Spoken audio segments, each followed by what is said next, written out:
వచ్చేసాయి, వానలు వచ్చేసాయి. ఏపీలో 3 రోజుల పాటు తేలికపాటి నుంచి మోస్తరు వర్షాలు కురుస్తాయంటోంది వాతావరణ శాఖ. వరుణుడి ప్రతాపం షురూ అయింది. ఇక ఇప్పటి నుంచి వాతావరణంలో మార్పులు జరగబోతున్నాయి. రాజస్థాన్ పరిసరాల్లో కొనసాగుతున్న వాయుగుండంతో ఏపీలో వర్షాలు కురుస్తున్నాయి.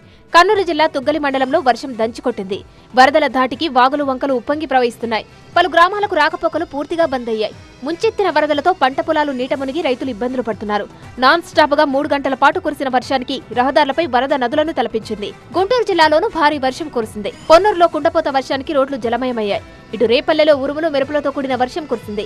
విజయనగరం జిల్లాలో 12 సెంటీమీటర్ల అత్యధిక వర్షపాతం నమోదైనట్లు వాతావరణ శాఖ అధికారులు వెల్లడించారు. అల్లూరి, ఎన్టీఆర్, ప్రకాశం, నెల్లూరు, తిరుపతి జిల్లాలో ఓ మోస్తారు వర్షాలు పడగా రేపు ఎల్లుండి భారీ వర్షాలు కురిసే అవకాశం ఉందంటున్నారు అధికారులు. ముఖ్యంగా దక్షిణ కోస్తా, రాయలసీమలో విస్తారంగా వర్షాలు కురిసే సూచనలున్నాయి. ఉత్తరాంధ్ర జిల్లాలోనూ మోస్తారు వానలు పడనున్నాయి. కొన్ని చోట్ల ఉరుములు, పిడుగులు పడే ప్రమాదం ఉంది.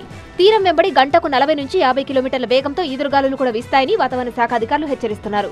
వేటకు వెళ్లే మత్స్యకారులు అప్రమత్తంగా ఉండాలని సూచించారు.